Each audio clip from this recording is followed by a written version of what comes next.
오늘 말씀은 시편 48편 1절에서 14절. 고라 자손의 시 곧 노래. 여호와는 위대하시니 우리 하나님의 성 거룩한 산에서 지극히 찬양받으시리로다. 46편 47편은 하나님께서 통치하시는 하나님, 그 하나님을 찬양하도록 우리가 찬양을 했습니다. 시편을 계속해서 48편을 묵상하는데요. 오늘 48편은 기본이 시온성입니다. 시온성. 시온성은 우리가 역사적으로 시오니즘이라고 하는 시온성으로 돌아가려고 하는 유대인들, 이스라엘 백성들이 이 이야기를 어디에서든지 잘 알고 있습니다. 그러나 우리는 그 시온이 이 성경에서 나올 때 우리는 어떻게 읽어야 되느냐, 위치는 어디 있느냐, 그렇게 말할 때 원래는 예루살렘 성이고 그 전에는 다윗 성이었고 일반적으로는 하나님이 계시는 곳 시온 성으로 부르게 됩니다. 왕이 계시는 곳이고 하나님이 계시는 곳이고 결국은 말씀이 계시는 곳이고 예수님이 이곳에서 오셔야 되는 곳이고 그리고 교회가 되는 곳이고 그리고 결국은 우리 마음에 계시는 하나님이 있는 것인데 이것은 진리라고 말할 수 있습니다. 그래서 이 시온을 노래하는 시편 48편이 시온을 노래하고 있는데 이 시온은 오늘 찬양했는 것처럼 우리는 시온성과 같은 교회, 그리고 그 교회에서 일평생을 살게 되는데 하나님이 죽을 때까지 인도한다 하고 제일 마지막에 얘기를 하죠. 그러니까 호흡이 있는 동안에는 하나님을 찬양하고 하나님께서 인도하심을 받아야 된다. 그게 우리의 목적이다. 그렇게 말할 수 있겠습니다. 그래서 여호와는 위대하시니 우리 하나님의 성 거룩한 산에서 지극히 찬양 받으시리로다. 어떻게 찬양을 하느냐? 터가 높고 아름다워 이런 찬양을 하면 그게 찬양을 받으시는 거죠. 그래서 이 거룩한 산에서 계시는 하나님을 찬양을 해야 되는데 우리 하나님이라고 말할 때 우리는 누굽니까? 하나님의 백성, 이스라엘 백성, 유대인, 기독인, 기독교인들을 말할 수 있는 거죠. 이 2절 읽어보면요. 터가 높고 아름다워 온 세계가 즐거워하며 큰 왕의 성 곧 북방에 있는 시온산이 그러하도다. 이건 다른 때는 이렇게 잘 안 나와 있어서 오늘 이 북방에 있는 시온산이라는 것은 왜 이 북방에 있는 시온산이라고 했을까요? 라고 얘기하면서 터가 높고 아름다워 이러니까 무슨 생각이 듭니까? 이 묘터는 좌청룡 우백호 그래가지고 장군이 많이 날 후손들에게서 장군이 많이 날 기세다. 터가 높다. 아름답다. 그리고 이렇게 말할 때가 있는데 온 세계가 즐거워하는 것은 무엇이냐? 이스라엘을 통해서 예루살렘을 통해서 말씀을 통해서 그리스도의 십자가를 통해서 온 세계가 기뻐하고 즐거워하는데 얼마나 기뻐하고 즐거워하느냐? 밥도 안 먹고 즐거워하느냐? 그런 게 아니라 고난과 힘듦과 역경 속에서 환난을 당하는 속에서 우리는 즐거움을 다시 찾을 수 있고 돌아올 수 있는 것은 그 십자가 말씀 뿐이다. 그게 시온산이라고 얘기를 할 수 있게 되는 거죠. 그리고 온 세계가 즐거워한다. 그런 거죠. 그래서 터가 높고 아름답기 때문에 그렇다 했는데 왜 갑자기 성경 가지고 즐거워한다고 얘기하느냐? 이 성경은 그만큼 차원이 높고 기본이 있는 겁니다. 우리가 가장 차원 낮은 걸 동물적인 차원이라고 얘기하지만은 그 공부를 조금 하면 도덕적인 차원이라고 얘기하고 조금만 잘하면은 이제 철학적인 차원으로 들어가게 되죠. 그런데 철학에서 해결 못한 것을 종교가 해결합니다. 놀랍죠? 그래서 우리 인간으로 머리를 아무리 짜내도 안 되는데 종교가 그 문제를 해결합니다.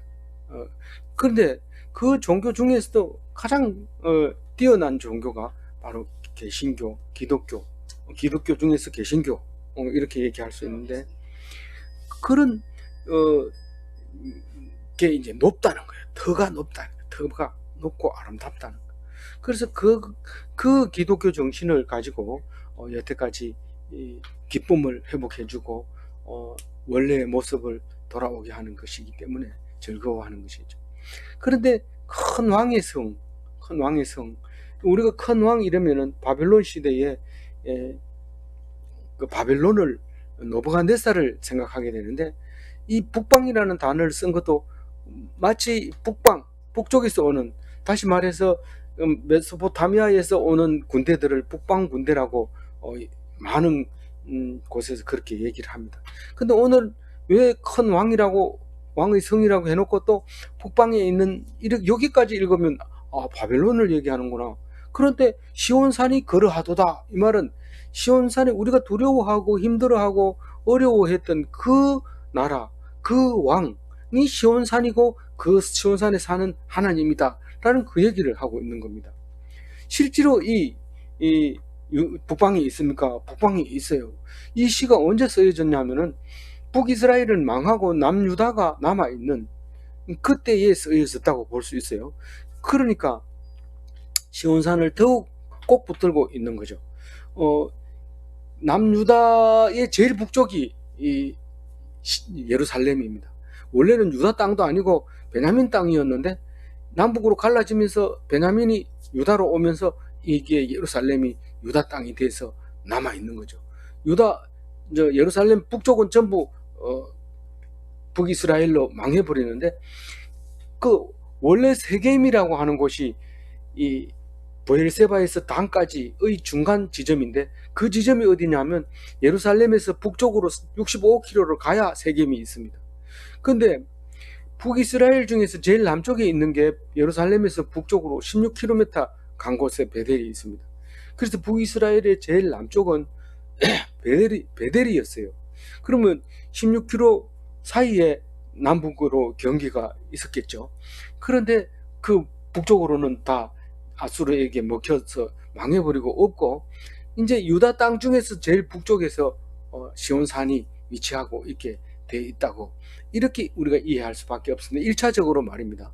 우리는 시온산 자꾸 얘기하면 그만하라 그래요. 왜냐하면 성경 말씀이 시온산이다 이렇게 말하면 되기 때문에, 우리는 그 1차적인 시온산을 자꾸 얘기하면 시오니즘 이러면은 이스라엘 백성 유대인들은 시오니즘을 가지고 있지만 우리는 성경을 읽는 것이 시오니즘인 거죠.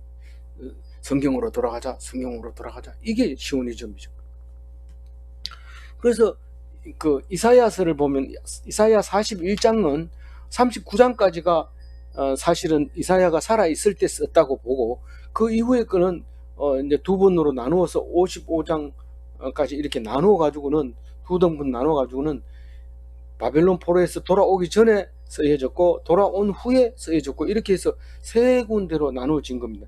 이사야 41장은 바벨론 포로에서 돌아오지 않고 아직 포로 중에 있을 때 쓴 건데, 이게 벌써 이제 그 북방에 대한 개념이 달라지기 시작합니다. 한번 읽어봅니다. 41장 25절 읽어봅니다. 내가 한 사람을 일으켜 북방으로서 오게 하며 내 이름을 부르는 자를 해돋는 곳에서 오게 하였나니, 그가 이르러 고관들을 습기같이 토기장이가 진흙같이 바분같이 하니, 내가 비로소 시온에서 너희는 이제 그들을 보라 하였노라. 내가 이쁜 소식을 그날 살렘에 주리라.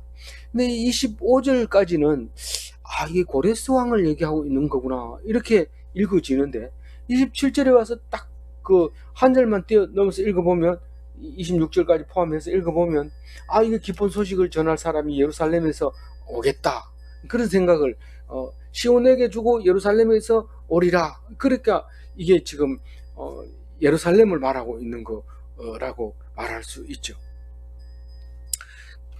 그러니까 이 이사야서를 읽을 때는 정신을 차리고 언제 무엇을 말하고 있는지를 잘 알아들어야 돼요. 그래서 신약에서 구약을 인용할 때 이사야서를 많이 인용하는데 거기에서 예수님의 탄생 예고가 들어있는데 오늘 이 북방에 있는 시온산이 그렇다 할 때 예수님의 예루살렘에서 탄생할 것을 말하고 있는 것이다, 이렇게 말할 수 있겠죠. 그런데 그 예루살렘을 바벨론으로 묘사한 것이 있는데 그게 스가랴서 2장 6절입니다. 한번 읽어봅니다.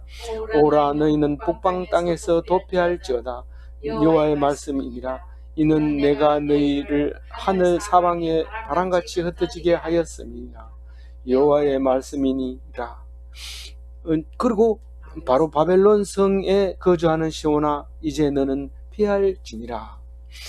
이것을 읽으면 복잡합니다. 왜냐하면 전후사정을 역사도 알아야 되고 그 형편도 알아야 이게 읽혀지지만 사실 우리는 지금은 어느 정도 알 수 있는 입장이니까. 이게 스가랴서는 언제 쓰여졌습니까? 말라기 이전에 그 부근에 쓰여져 있습니다.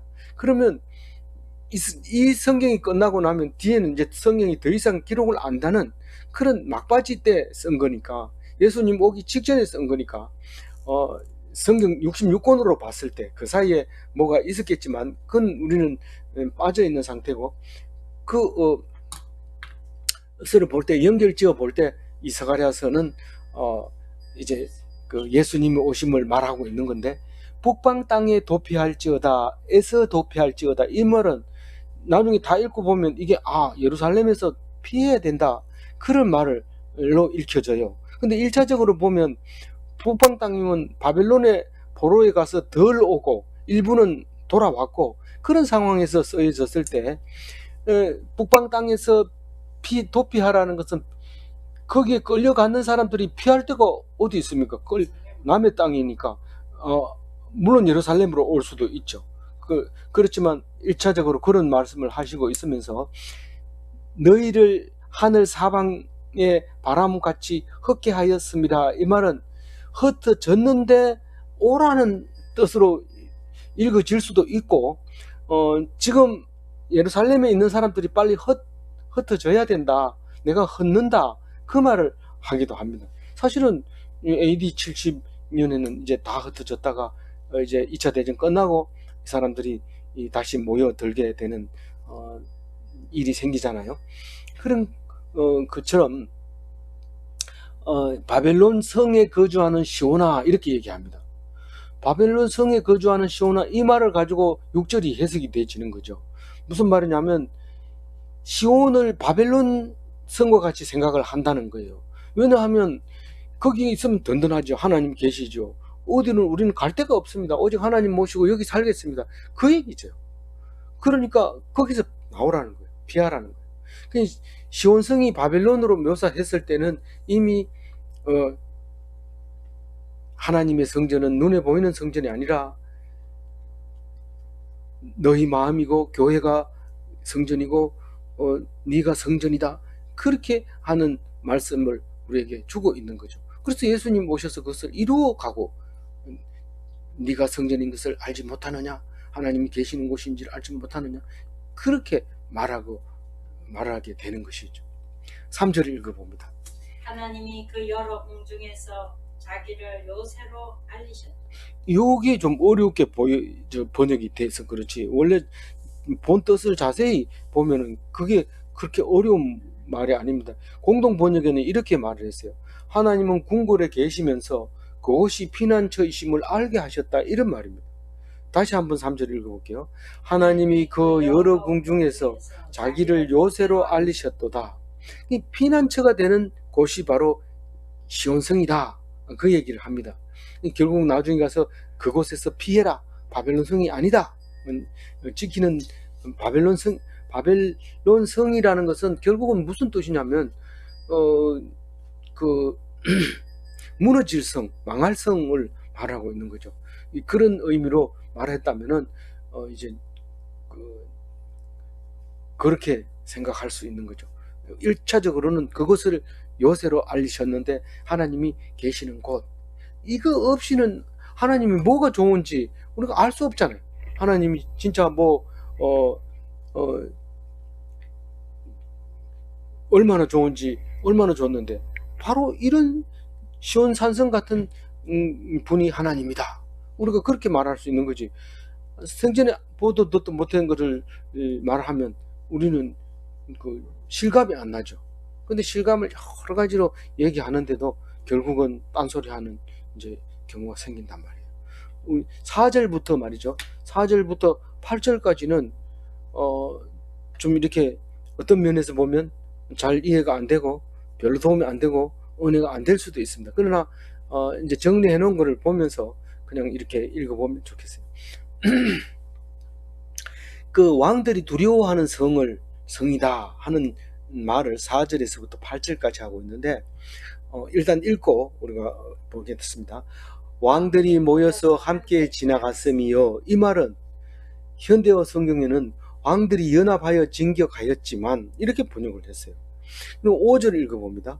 그들이 보고 놀라고 두려워 빨리 지나갔음 같도다.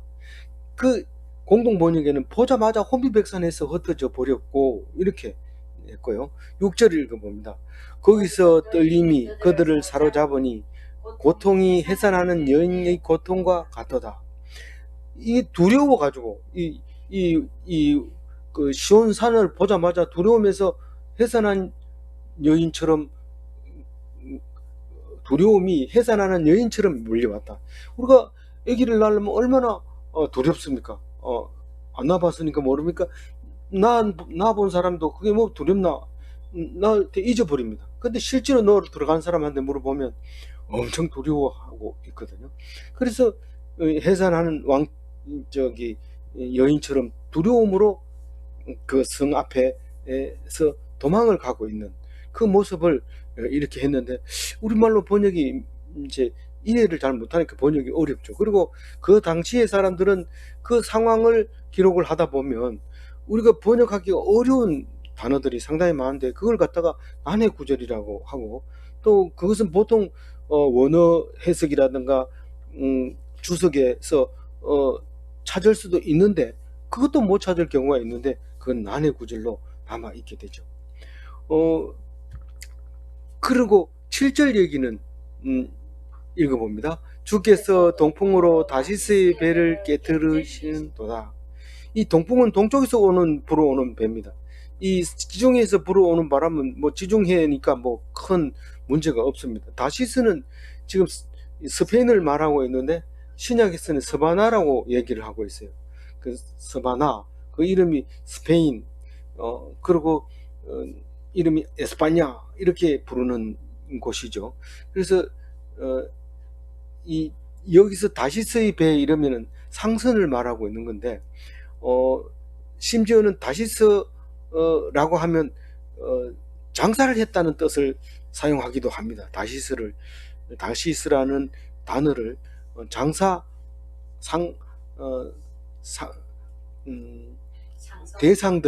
대상이라고 말하기도 한다 이 말입니다. 이 다시스가 그만큼 무역의 대상이었던 거고, 왜냐하면 거기 아프리카도 가기가 쉽고요.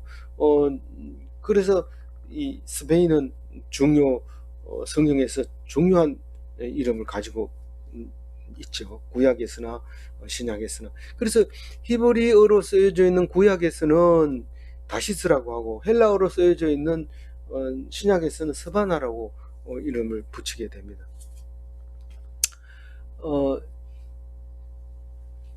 상선은 뭐 엄청 지중해 시대에는 우상시 여겼죠. 엄청 큰 거고 부를 갖다 주고 복을 갖다 준다 이런 생각을 했던 거기 때문에 그게 깨지는 것은 청천벽력과도 같은 건데, 이 동풍이 불어오면 지중해에서는 견뎠는데 동풍으로는 배가 깨지면 참 기가 막힌 일이다, 그런 의미로 쓰여졌는데 1차적인 배경을 우리가 잘 모르니까 뜨겁지는 않죠. 8절 읽어봅니다. 우리가 들은 대로 만군의 여호와의 성 우리 하나님의 성에서 보았나니, 하나님의 이를 영원히 경고하게 하시리로다. 이게 이제 그것을 그 시온성을 본 사람, 시온산성을 본 사람은 이런 말을 하는 거예요. 역시 우리가 들은 대로 만왕의 왕의 성이로구나. 우리 하나님의 성을 내가 보았다. 그리고 하나님이 이 성을 영원히 경고하게 하시리라. 그리고 말하는 것을 노래로 이렇게 기록을 해놨기 때문에 뭐 누가 말했고 뭐 왜 말했고 이런 거는 없어요. 시니까요. 이렇게 노래로 이렇게 했는데, 셀라는 정말 만왕의 왕의 성이 맞는가? 정말 하나님의 성을 우리가 보고 있는 게 맞는가? 이 성은 정말 영원할까? 뭐 그런 거 생각해 보라고 셀라를 넣어주는 거죠. 9절 읽어봅니다. 하나님이여 우리가 죄정 가운데서 죄 인자하심을 생각하였나이다. 이게 뭡니까? 이제부터는 정신 바짝 차리고 읽어야 되는 부분인데, 우리가 늘 이 말씀 속에서 들어야 될 말은 공의의 시온성을 말하고 있습니다. 이 시온성에는 공의가 있어요. 이 미시파트가 있는 거예요.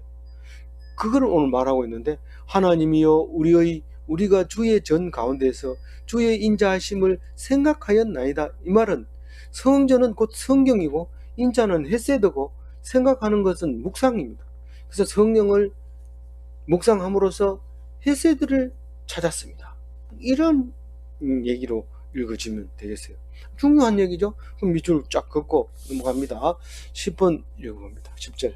하나님이여 주의 이름과 같이 찬송도 끝까지 미쳤으며 주의 오른손에 정의가 충만하였나이다. 주의 이름과 같이 찬송도, 그러니까 주의 이름이 땅끝까지 전파되었고 주의 찬송이 땅끝까지 전파되었습니다. 주의 이름 그 자체가 찬송입니다. 하나님 하나님 할렐루야 할렐루야 이거죠. 오 주여, 오 하나님, 오 예수여, 이렇게 하는 게 찬송이죠. 그게 땅끝까지 그렇게 되었다는 겁니다. 그리고 그 노래 가사 속에, 주의 이름 속에는 뭐가 있냐면 오른손에는 정의가 충만하였나이다. 이 정의로 번역된 이 제다카는 이 미시파트라는 단어와 항상 같이 다니기도 하고 따로 떨어져 있기도 한데, 우리는 같이 다니는 건 잘 적어놨는데 따로 떨어진 건 구분을 잘 못해놨어요. 우리말 성경으로 볼 때. 그러면 여기서 말하는 정의는 제다카를 말하고 있는 건데, 이것은 우리가 봤을 때 하나님은 믿을만 합니다. 신의가 있습니다. 그건 정말 옳습니다. 그게 제다카인 거예요. 우리가 인정이 되는 거. 억울합니다. 왜 나만 그래요? 이러면 너에게는 상을 따로 준비해놨다. 견뎌라. 이렇게 하는 게 제다카고요. 여기 11절 읽어봅니다. 주의 심판으로 말미암아 시온산은 기뻐하고 유다의 딸들은 즐거워할지어다. 이 주의 심판으로 번역한 이 심판이 미시파트예요. 이 미시파트로 말미암아 시온산은 기뻐하고, 이 말입니다. 이 미시파트와 제다카는 어떻게 구별할 수 있는가 하면, 미시파트는 우리가 이해를 못해요. 일반적으로 이해 못해요. 이 제다카는 누구나 옳다 하는 게 제다카고, 미시파트는 분명히 잘못됐어요. 내가 열심히 일했는데도 벌 받아야 돼. 내가 남을 위해서 죽으려고 했을 때 욕먹어야 돼. 그리고 죄가 없는데도 말미암아 십자가를 져야 되는 게 미시파트예요. 그런데 그걸 기뻐하는 거예요. 그걸 기뻐하는 거예요. 그게 무슨 기쁨이에요? 특별한 은총으로 남들이 이해하지 못하는 은총으로 그것을 즐거워하면 그게 미시파트가 되는 거예요. 그래서 주의 심판을 기뻐하는 거예요. 어떤 사람은 죽이고, 어떤 사람은 살리고, 어떤 사람은 죽이고, 어떤 사람은 구원받고 천국하고, 이렇게 하는 것은 하나님 전적인 소관에 달려있어요. 그래서 그것을 100% 기뻐하는 거예요. 그게 미시파트. 하나님 하는 모든 일을 기뻐할 때 그거는 특별 은총으로 미시파트를 기뻐하는 거나 같은 말로 사용될 수 있다는 겁니다. 여기에 유다의 딸들이 그렇게 해요. 유다의 딸들이. 딴 사람은 그렇게 하지 않고, 안 기뻐하는 거 보니까 네 유다의 딸이 아니구나. 그 많은 사람을 죽여도 하나님으로 말미암아 감사합니다. 기뻐합니다. 왜 그렇게 기뻐할까요? 전쟁 중에 막 학살하는데 왜 그렇게 기뻐할까요? 하나님, 우리가 딴 사람을 죽이지 않게 해주셔서 감사합니다.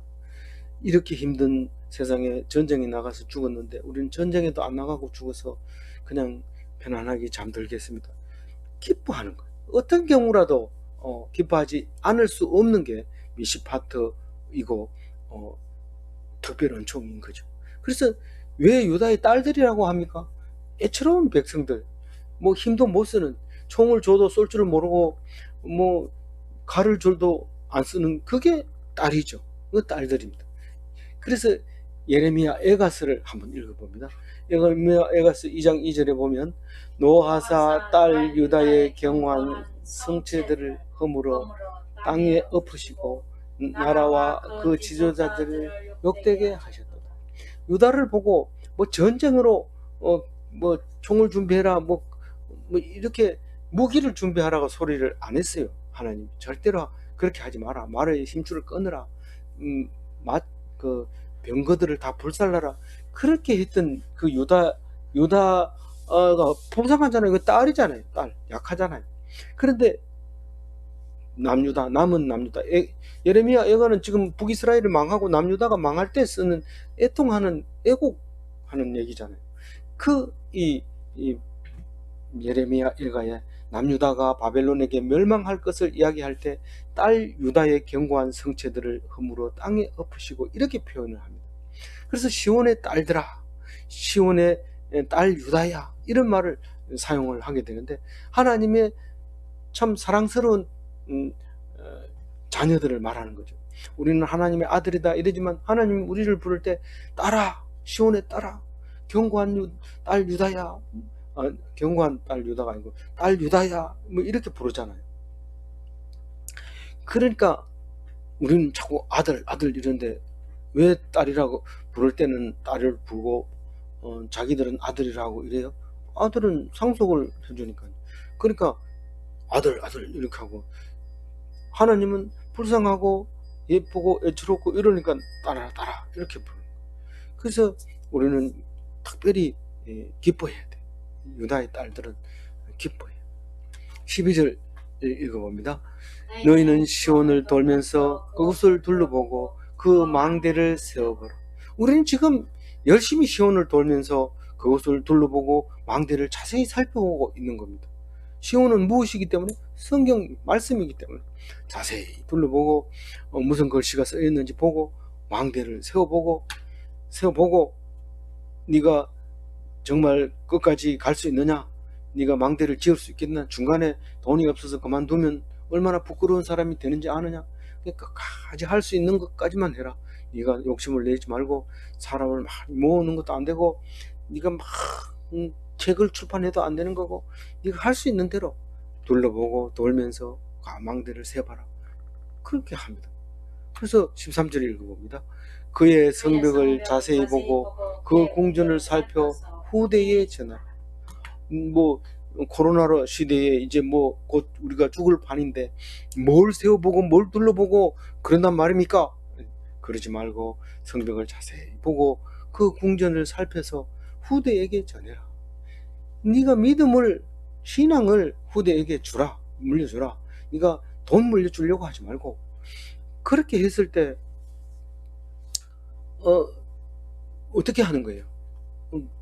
불러놓고 내가 믿는 게 이런 거니까 너들도 믿어, 이렇게 하라는 게 아니고, 예수님처럼 자기가 믿는 믿음을 그대로 나타내야 되는데 그게 자기 십자가를 지고 가는 겁니다. 그 십자가는 예수님이 본을 보여주신 거죠. 그래서 우리도 자기 십자가를 지고 가야 돼요. 마누라 못된 거 만났으면 가리라, 이게 아니고 그 못된 것을 견뎌라. 그게 자기 십자가를 지고 가는 거죠.